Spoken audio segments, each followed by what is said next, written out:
Assalamualaikum warahmatullahi wabarakatuh.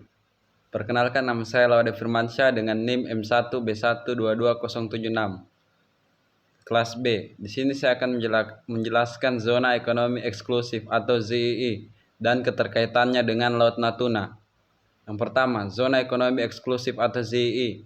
ZEE adalah angkatan dari zona ekonomi eksklusif. Zona ekonomi eksklusif atau ZEE adalah wilayah maritim yang terletak di luar teritorial negara pantai. ZEE mencakup perairan yang meluas sejauh 200 mil laut atau 370,4 km dari garis pantai.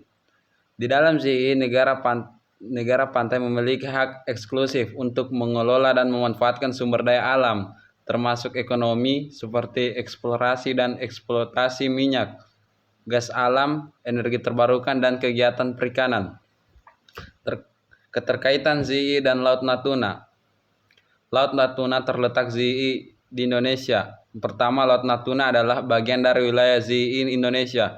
Kedua, wilayah Natuna meliputi perairan yang meluas sejauh 200 mil laut dari garis pangkal negara pantai yang merupakan batas ZEE. Potensi sumber daya alam. Pertama, Laut Natuna memiliki potensi sumber daya alam yang melimpah. Kedua, ZEE Indonesia di Laut Natuna memiliki cadangan minyak dan gas alam yang signifikan. Ketiga, wilayah ini juga memiliki potensi sumber daya alam lainnya seperti energi terbarukan dan potensi perikanan yang melimpah. Tantangan dalam pengelolaan zona ekonomi eksklusif dan Laut Natuna.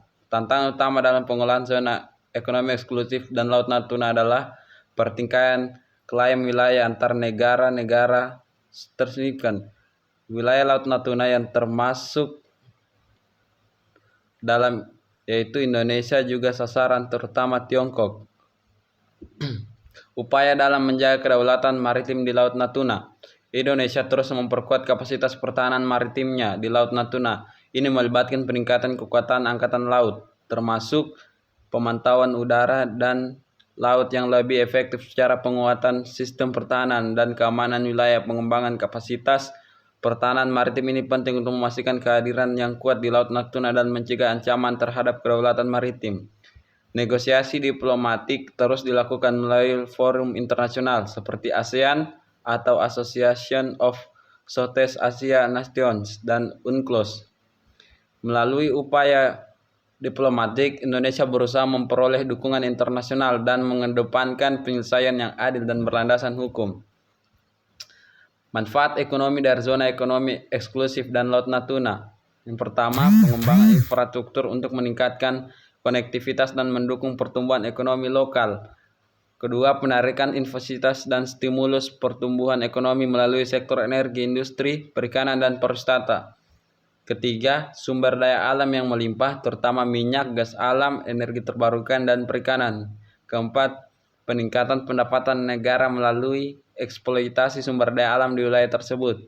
Dan terakhir, penciptaan lapangan kerja dalam sektor energi, perikanan, dan sektor pendukungnya.